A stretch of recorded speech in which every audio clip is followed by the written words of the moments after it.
lovely guys. This is Jackstar and I'm here with adorable Aiesha Cosmos.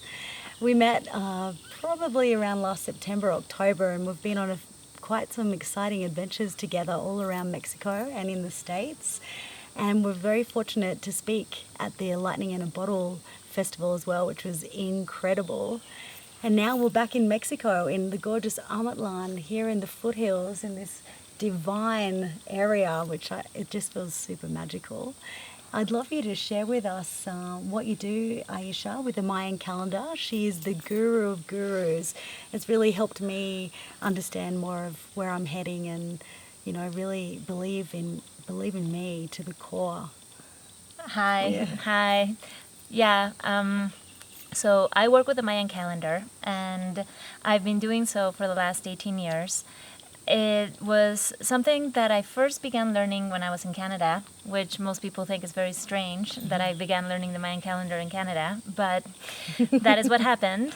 And I was able to figure out after a little while that there was actually two different calendars, and that one came from the ancient Quiche Maya in Guatemala that are the keepers of the ancestral wisdom, and the other one came from the dream spell Mayan calendar from the US that was channeled by Jose Arguelles, which was a truly brilliant man. And I found out that there was two calendars through actually a dream. I didn't really know there were two calendars, and then I had this dream within which, this amazing lizard and a shaman and a seed and a spider and all these different energies wove together to tell me this really powerful story about the releasing of old energies from our story and being able to dissolve the energetic cords that link us to another person through having been in interaction with each other. And at the same time, it was all of this strong connection towards sexual energy and creativity and total creation. So, when I awoke, I simply thought I had a marvelous dream, but it wasn't until a week later when a friend of mine brought me this amazing book about the traditional Mayan calendar and the traditional wisdom, that when I figured out what my signs were and I opened the page that spoke about my archetype, I read it, and right there in the first paragraph it explained all the symbology in my dream. And it was really, it felt like I had the wind knocked out of me energetically, because it was so strong to feel how this ancestral wisdom had arrived in my life through the dream time. And it helped me to understand how the ancestral wisdom weaves itself through our world, even though in many instances it is perceived to be archaic or out of date, or the past belonging to some pagan era, or some other thing. It is always still alive with the people that cultivate and practice it, and it most of the time people have only tuned in to powerful energy and aspects of life and consciousness that were already there before. We didn't create totally something out of nothing. So with the Mayan calendar, they designed this calendar, but it taps into cycles of consciousness that were already happening before the calendar was invented. And so it's amazing how this tool that is so ancestral can come to us now in different forms based, each form taps into an aspect of our life and our consciousness based on how the people that practice that particular expression of the calendar focus on it. And so the people that focus on it through the dream spell energy, it's a global energy, a universal energy, an energy of sharing and having a big teepee at a rainbow gathering and being able to do readings for everybody, and it's all included and free, and there's many websites online, and it's just this very open energy. But the traditional was always hermetic, and it was always part of the lineage and the initiation, and you were singled out by spirit when this was your path to follow. And so this makes it so that it's an energy that weaves itself through our life in the intimacy of our own deep experience with the universe and in our own heart. So with this frequency, how it came into my life through the dream and everything, and how I all of a sudden was able to see how both calendars made up this massive cosmic tree of knowledge, and how the roots of the tree was the tradition coming from the elders, and that those roots go into the ground where we can no longer see them or really see what they're doing, but in there they're drinking the wisdom of the ancestors. They're drinking the wisdom of the natural world, of the elements, of the spirits, of all of this deep entrenched earth energies that are our vessels to evolve through this human experience on earth. And then the dream spell calendar was the trunk and the branches and the leaves and the fruits. And so in that way, we share, we eat, we sit under the tree, we enjoy the shade, we hold a wedding, a baptism. And so in this way, both calendars being here in the world today weave themselves together to create this huge body of knowledge that reaches from the farthest depth of the past of our earth into the future of the amazing dream that we are weaving together. Absolutely. And working with the calendar helps us to surrender completely in total absolute confidence and trust that what we are doing and what we are coming up with and the things that are calling to us are absolutely divinely tuned in to everything that's supposed to be happening right now. And that's the powerful magic of the calendar, that it reveals how you're right on track, you're totally divine, you cannot step off track, and nothing that has ever happened has been a mistake. It is impossible for you to make mistakes.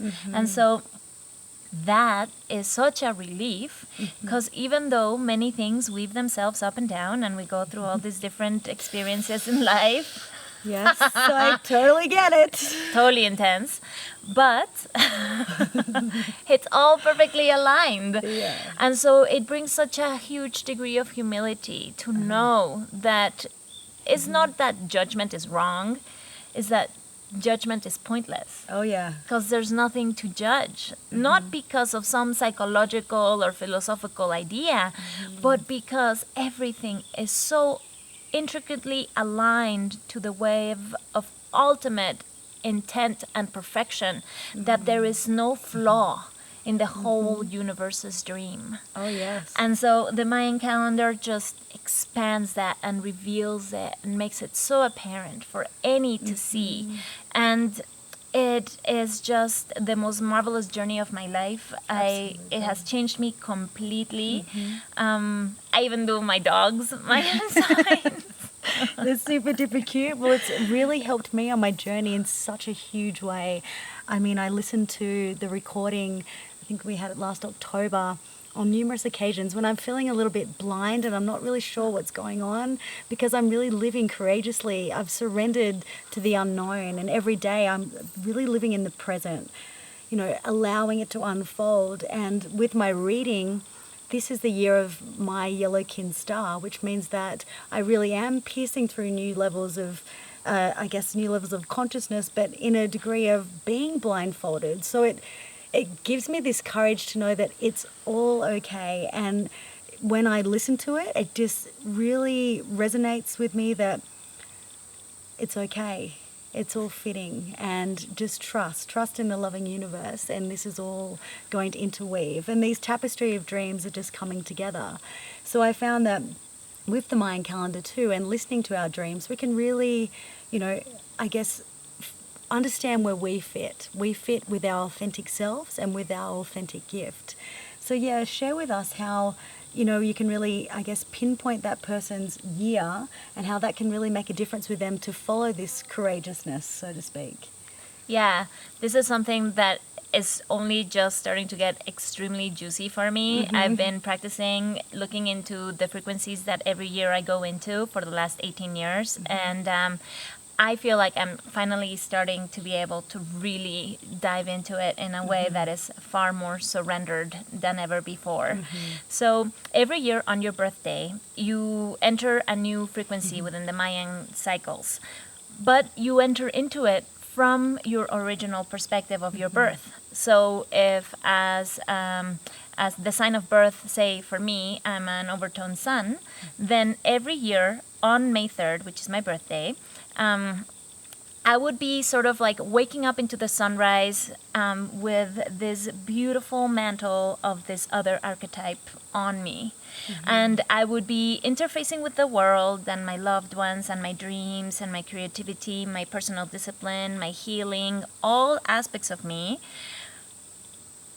through that archetype, but as who I am. So, like, if I was going through, like I'm an overtone sun, and this year I'm going through a self-existing dog.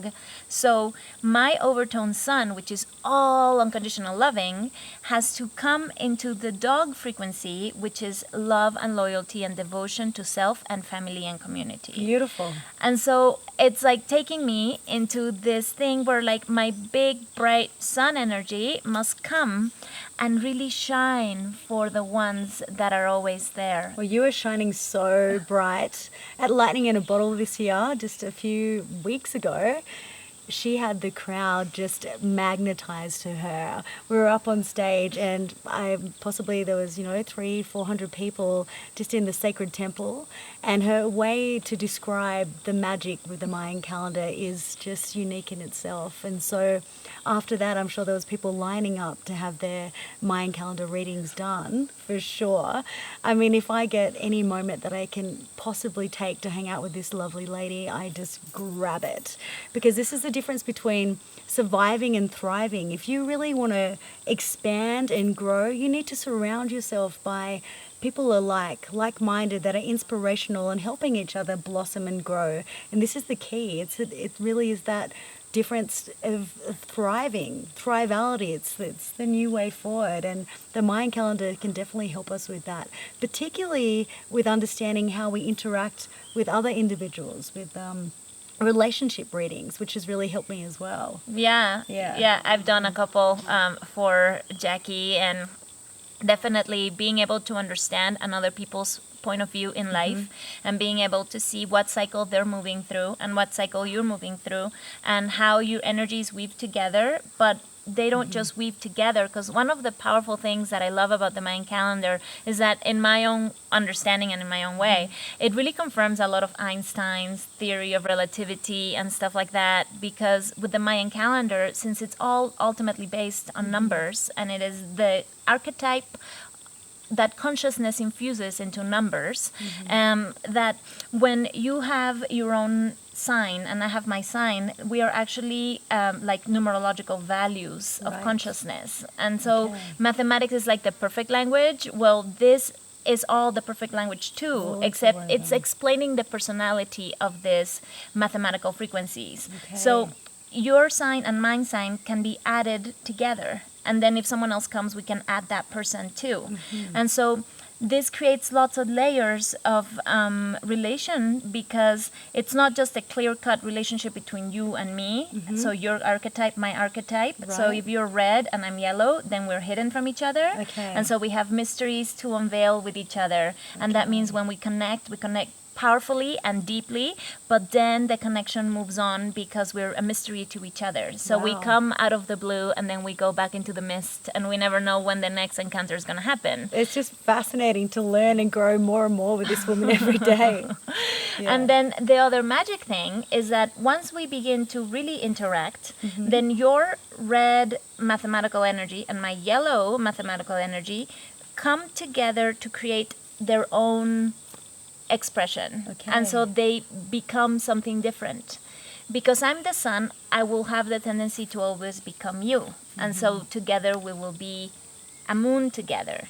But then it's like you, from your perspective of being red, you face the energy we make together, and it's empowering to you. And that empowerment actually leads towards stability for you.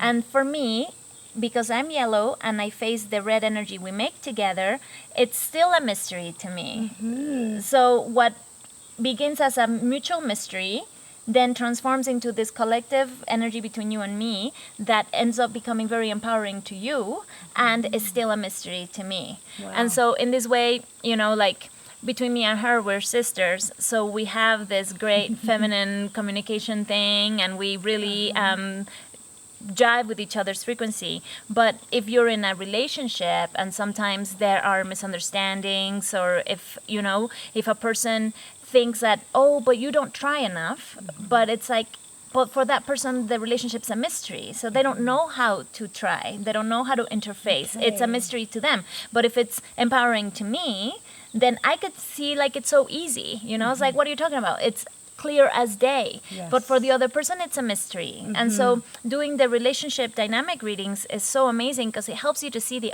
other person's reality and how what for you might be a big challenge for them is super easy. What for you makes you relax and feel great for the other person is actually like a huge obstacle in their life. And so that never says whether, you're going to have like happy ever after with a certain person, but it definitely helps you to be able to have better lines of communication, yes. better respect, better understanding, yes. just, really valuing that, okay, so you are who you are, I am who I am, and your frequency challenges me to grow. So every time I feel irritated by you because you're really like challenging me, I can not take it personally and also not put it on you personally, yes. but it's just her blessing to me in this life is to challenge me to grow. And so if I start getting tired of being around her because of how much I have to step up and grow and step out of my comfort zone every time I'm with her, then that's my business, you know, and I either need to take a break and go relax or, like step up and really do this new thing that she's inviting me to step into in my own self. And this is the way that we are truly each other's teacher. Yes. And that acceptance in that, with non-judgment, and really seeing where we are at this point in time, at this moment, because we're growing and learning so much and things are popping up every day. And this is I guess a way of us to really nurture one another rather than, sort of standing back like this. It's a way to really respect and really help each other grow. And I find that right now for me, it's really important to spend time with these goddesses to be able to share what's going on, because it is a roller coaster ride. And the last couple of days have been out of control. And I would not have been able to probably cope like I have been coping if it wasn't for you. So thank you so much for your beautiful words of wisdom and to share this time with me. It really is the difference between, surviving and thriving, and having this ancient wisdom, particularly coming from this beautiful woman who is the master of the ancient wisdom. It is unique in itself, and it's definitely something that I would try everyone out there. Yeah. Thank you, darling. You're a sweetheart.